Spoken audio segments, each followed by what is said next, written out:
What's up everybody and welcome to the channel. Today we're checking out the 2025 Lincoln Aviator. This one is a black label finished off in pristine white. MSRP is $89,800.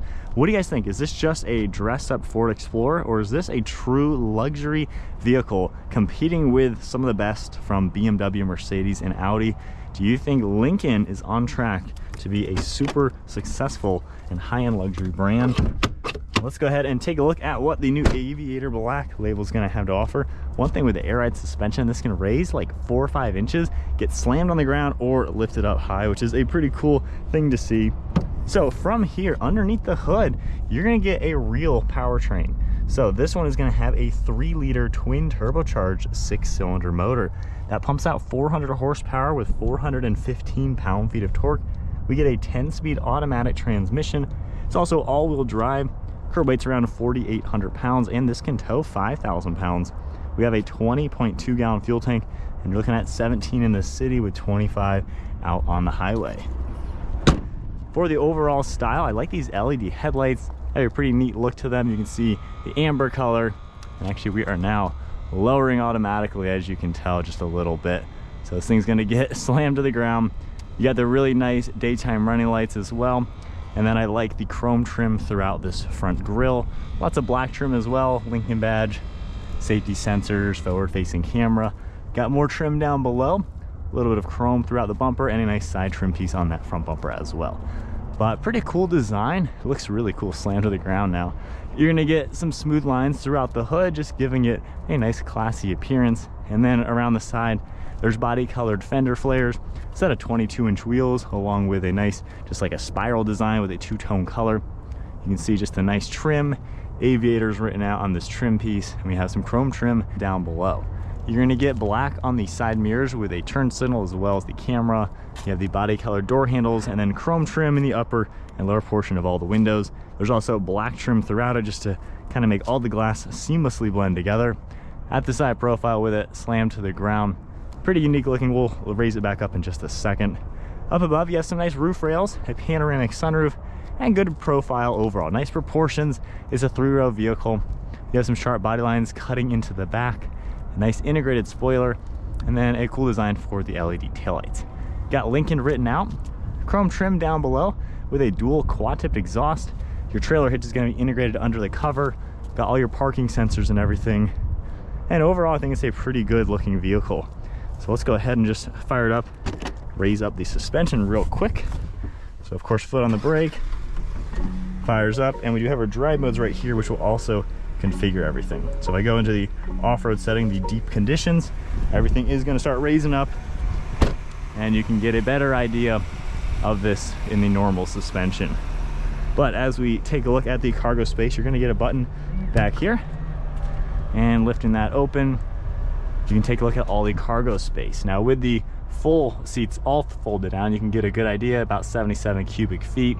And then you can see with the third row up as well. You have these 2 buttons as well that you can mess with. You can easily raise and lower everything by just pressing that button once. We even have the one in the center that you can press, and they'll automatically go down together. So it makes it really easy. Let's go ahead and put them back up. There is hidden storage space under here as well. You have a decent amount of space even behind the third row, and then from here we can easily close that back down. Now you can really see the car in the full lifted ride height, so that was a far cry from what we just saw with this thing slammed to the ground. But it'll be exciting to drive this, feel out how nice this air ride suspension truly is going to be. For the door handles, they're actually fixed. You have more of a button on the inside, and then with these seats folded flat, you can get a good idea. And then from here we can just lift this one up. We also have a button right here you can press that will just kind of slide out of the way, and you manually push it. Entering into the third row, now this isn't a jumbo SUV, so this is not the Navigator, of course, which has a ton more space, but from here we can at least get this one back up. You're gonna have headrests that will pop upwards as well. These seats are very low to the ground. However, you're gonna get USBs, air vents, storage, and more storage back here, and actually a decent amount of headroom. So it's actually not too bad. While the seat is low and your knees are up in your chest, 2 grown adults could actually sit here, especially if you kind of just sprawl out a little bit. So not bad, not a bad way to go. 4x4, not a jumbo SUV. And then from here, you can either press this button, get him out of the way, or even just crawl through the center. So from here, let's take a look at the second row, which you are gonna have all these fancy climate controls. So getting back into the seat, the door panel is gonna get some nice manual sunshades. And then up in the ceiling, you can see this nice micro suede. Got a dome light and grab handle, all the mesh, the button as well, nice leather trim to it, lock and unlock. And then from here, I can mess with heated seats. You have different settings you can go through, display on and off. You can go into climate, adjust the second row and third row. You have fan speed, temperature, and then more settings all around like audio. We have our vents down here, a couple of USB ports, and then there is storage. Now these seats will slide forwards and back, and then with the armrests, pretty nice and comfortable. And then they don't recline that much. However, I'd say a good amount. I mean, I can sit here quite nice, very comfortably, not a bad family car at all. You're gonna get some storage all down below that.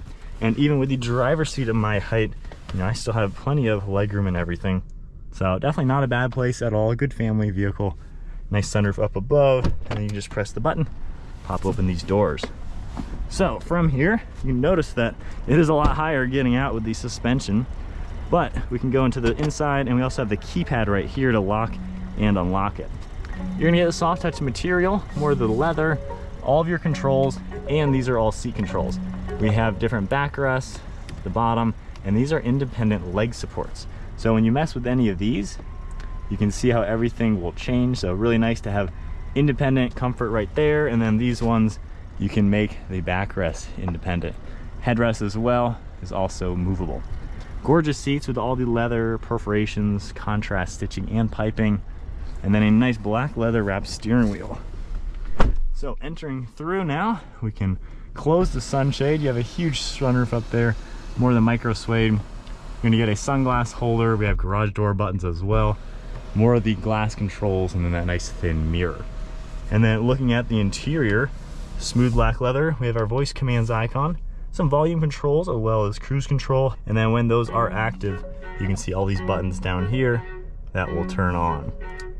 Exiting out of all that, this button over here will configure depending on what you're doing. You can configure the screen just tapping all of that.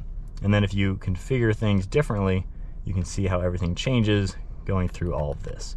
So pretty nice display overall. Screen itself has a cool look. You have paddle shifters, you have the stalk on the right for windshield wipers, turn signals on the left, along with your lane keeping assist. Down below, we have headlight controls, interior dimming. You also have the nice smooth leather with all the stitching, air vents, and I love this wood trim. Heads-up display, and then more of the soft touch material. And you can see more of the wood trim, all this nice leather. Definitely a premium feeling interior. Home screen, you're gonna get all of this, and then you can tap that, and we have different settings you're able to play with, massage seats. You have more things you can adjust. We have the apps icon as well, all of the Google integration. Controls down below are gonna be all for climate. They're always gonna stay up here. Heated and ventilated seat controls, steering wheel pops up. We have our fan speed, and then more controls as well. For reverse, you have a nice backup camera, top-down view, and then you can configure everything, change the views up a little bit. Go back into park. We have Lincoln, more of this nice wood trim, has a premium feel to it. Shortcuts all down below. There is extra storage hidden down below here. Wireless phone charging and storage on the right. And this can all close just to give it a nice clean look. For the drive modes, you're gonna get quite a few that will pop up. You can see the sport mode, eco, and normal, and then the different off-road settings. And of course that suspension will all change depending on how you're gonna do it. We got more of the nice leather and stitching and a lot of space in the center, and then a pretty good lockable glove box on the far right side. One last look at the interior. Nice place to be. It feels pretty premium with nice materials, good comfort, awesome looking seats for sure. Just a nice place overall. All right, so setting off now in the 2025 Aviator.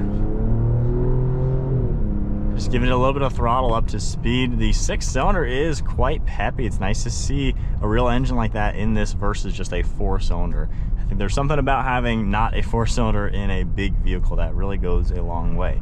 So if you are familiar with kind of the Ford Motor Company, the Lincoln Aviator and the Ford Explorer is kind of the same platform. So of course this is the luxury version where the Explorer is going to leave off. This will pick up and then keep going up to about 100 grand on a loaded one. Driving this now, we are just in the normal drive mode. This is pretty smooth and quiet. Going 40, you don't really hear any wind noise or road noise. It is a pretty nice place to be. Really good visibility, as you would expect on any nice jumbo SUV like this. So really good over your left and right shoulder, really can't complain. Driving this with the suspension, it absorbs bumps so well. It is just super smooth. These seats are also really nice. I love the leg rest you're able to adjust, the backs, the headrests. I mean, there's so much configuration to get it into a great place. And then you have the extra controls. Lumbar you can adjust right here, and you can move the lumbar, the bolsters you can adjust. I mean, there's like a million different ways, and then of course the massage if you want it. So this really does give you a lot of the luxuries that an expensive car should have. So for $90,000, it's about what you would want. There is some reflection with this piano black right here, so there's one maybe small drawback with that amount of piano black. If I open these up, it kind of goes away. But like I said, this is a nice place to be. It is ultra quiet. The drive modes all do a pretty good job. And when you're not moving, you can hear that suspension raise and lower. So right now in the Excite mode, the car is gonna lower a little bit, get a bit more performance focused. And the paddle shifters even work pretty well if you wanna drive this with some exciting aspects. I mean, this thing actually gets up and goes, even just half throttle. It is pretty nice to see what you're gonna have as far as the performance. So there is a really good blend of the luxury refinement, and then there's some real power that the European vehicles like this, like an Audi Q7 or maybe a BMW X7, are gonna have. So I like to see how Lincoln has given you performance, sport, as well as the fun stuff. I mean, effortlessly just gets up to speed without even thinking. That is nice to see in a luxury vehicle. We'll just tone it back down into the eco mode and continue just kind of cruising. I think from a driver's perspective, it's a nice place to be. If this is gonna be your family vehicle, you as the driver, your passenger, you're gonna enjoy being up here. The technology works very nicely. The touch points are also really good. I love the wood trim, the little chrome details all throughout it. It makes this feel special. It doesn't just feel like a Ford Explorer with some chrome. It actually feels like a higher end vehicle.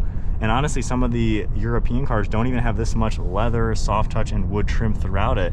You know, they're gonna have just some basic plastics. So it drives really good. It's smooth in the turns. The steering feels very nice. I don't really see any shortcomings driving it. It's just a nice overall family vehicle. You can haul with it, you can tow with it, you can use this for the utility, you can drive it spiritedly. You can also just load it up with the family, with the stuff, and go somewhere on a long trip. I would enjoy taking this on a long journey. This would really just be a good all-around vehicle. And it's not cheap, of course. However, you can get lower trim levels that aren't $90,000. So I feel like Lincoln has given you a really good broad spectrum to where you can still get this luxury and quality without going to 90 to 100 grand. But this Black Label for sure, very nicely appointed, and it feels like something pretty special, and it's nice to drive.